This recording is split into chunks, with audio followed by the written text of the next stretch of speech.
Nous sommes au sanctuaire marial Marie-Reine de la Paix à Port-Louis. Juché à 176 pieds d'altitude sur le flanc de la montagne des Signaux et accessible en escaladant 82 marches, cet espace sacré dédié à Marie est l'œuvre de l'architecte Max Boulet et a été construit par la firme Mauritius Building. Le 15 août 1940, une foule immense s'était rendue ici pour assister à son inauguration et au dévoilement de la sublime représentation de Marie, Reine de la Paix, en marbre blanc de Carrare, venue de l'Italie. Elle a été offerte par Monseigneur James Lean, évêque du diocèse de Port-Louis, qui a eu l'idée de doter notre pays de ce sanctuaire marial dans le contexte douloureux, anxiogène et meurtrier de la Seconde Guerre mondiale. Il est convaincu que Marie, Reine de la Paix, saura protéger la nation des affres de la guerre et il est épaulé dans ce projet par le curé de l'Immaculée Conception, le père Streicher, les fidèles et la mairie de Port-Louis. D'ailleurs, c'est le premier magistrat de la capitale, Samuel Foucreau, qui dévoilera la statue en ce jour de l'Assomption lors d'une célébration qui mobilisera 30 prêtres. L'archevêque James Lean est comblé. Son vœu est exaucé. Et l'histoire nous prouve que cet Irlandais, qui en prenant la charge du diocèse en 1926, était le plus jeune évêque du monde de son époque, avait raison. Durant ce conflit planétaire meurtrier qui a fait 54 millions de morts, l'île Maurice a été particulièrement épargnée. Quoiqu'elle regrette à jamais les 280 fils du sol victimes du combat des Alliés contre l'axe du mal. Faut-il rappeler qu'à l'époque, notre pays est une colonie britannique qui compte 430 000 habitants, dont 30 000 sont enrôlés dans les différents corps d'armée.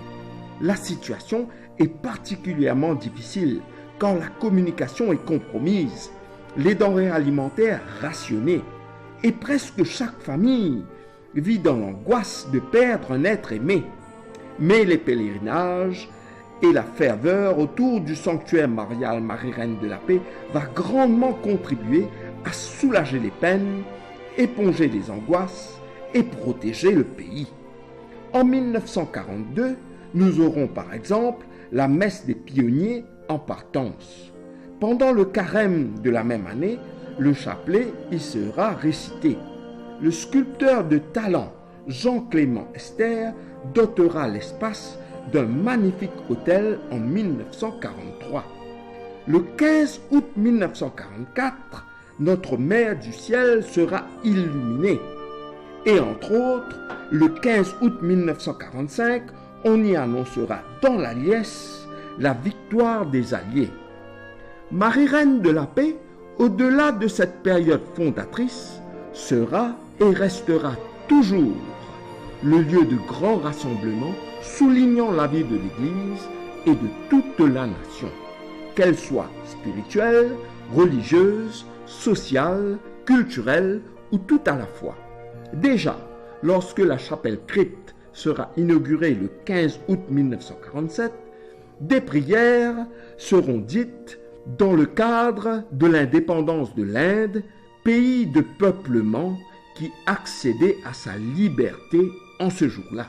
Nous sommes devant la chapelle crypte ici à Marie-Reine de la Paix, qui a été inaugurée le 15 août 1947 pour remercier notre Mère du Ciel d'avoir protégé l'île Maurice pendant la Deuxième Guerre mondiale. Cette chapelle a été conçue selon le plan de Max Boulet en collaboration avec Marcel Lagesse et elle a été construite par la firme Mauritius Building. Le magnifique retable en pierre grise locale que vous pouvez admirer comprend le tabernacle dont la porte a été conçue dans les ateliers de Gustave Morel à Rivière-du-Rempart. L'autel est une œuvre de Jean Esther, excellent sculpteur, et enchâssés dans l'autel sont les reliques de Saint Aurélien et Sainte Urbaine. À partir des années 50, Plusieurs pèlerinages ont été organisés le 1er mai à l'occasion de la fête du travail. Depuis 1951, les malades y sont conviés pour une messe annuelle qui leur est spécialement dédiée sous le regard bienveillant de la Vierge Marie.